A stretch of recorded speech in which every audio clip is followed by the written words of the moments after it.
Hey guys, welcome back to another Rainbow Six Siege tip video. This time talking about the basics to roaming to get you started out as a roamer. Ironically, the gameplay in the background isn't, me playing as a roamer. I guess that's just my laziness of not being able to get any roamer footage.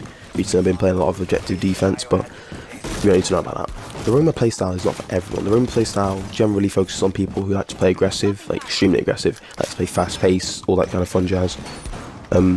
In my opinion, probably some of the best roaming characters are Jaeger, Caveira, Bandit and Pulse, simply because their gadgets and weapons allow for that playstyle.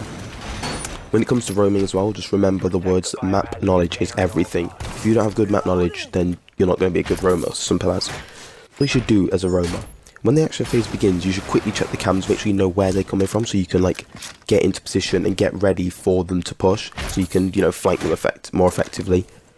Also, if you're roaming somewhere and you see two teammates down the objective and you still really haven't made much of a move, that's your cue to go, that's your cue to attack and pick them off and all that kind of stuff. Also, like I said, map knowledge is everything, so learning the maps, use Terrorist Hunt and use custom games and use casual. So just learn the maps inside and out, attackers and defenders, whichever side you're playing for, just make sure you know where the attackers might come from, the most common places where they'll attack, so you know how to flank that better, and also how you can flank them, using their destructibility that's in the game. Big feature, remember that. So be patient as a roamer. Don't just rush each kill. So let's say you're in a room, you're looking out a doorway and there's a corridor there and an attacker runs by. Don't just rush for that kill, just wait a second, make sure he doesn't have anyone else with him and take him out, especially if you're Caveira, because that means you can get an interrogation off, which is really going to give you the edge in the game.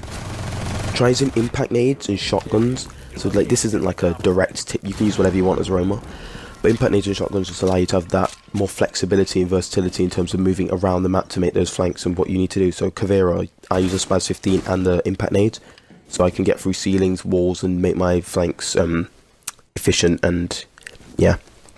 Also using any resource you can, so like I said, impact nades, shotguns are really good. Cams, like I said, really good. Using allies, so ally callouts, pulse, so if you're pulse or you got an ally pulse, make sure you're using that very efficiently with cardiac sensor, because that's really going to help you. Same with characters like Valkyrie. And yeah, that's about it for that. So now I'm going to talk about what not to do. There's only a couple of these. So as a roamer, actually make sure you're roaming rather than just sitting in a room for 3 minutes out of 4 and then attacking in the 1 minute. Don't just, also don't use the fat boys who are, especially the ones who are designed to stay on site. So characters like Kapkan isn't necessarily designed to stay on the site, so he can probably be off site. He's probably one of the only fat characters who can be off site. But characters like Doc need to stay on site to keep the teammates healed up. If the roamer needs, they can get back on site, get a heal from Doc, get back to doing their business. And characters like Echo are designed to stay on site as well, or maybe a floater, but that's another playstyle. I might go in that in a different video. So these obviously aren't advanced tips, but these are just a few basics to indicate whether you're doing the roaming job right or wrong. And thanks for watching the video, and I'll see you next time. Bye.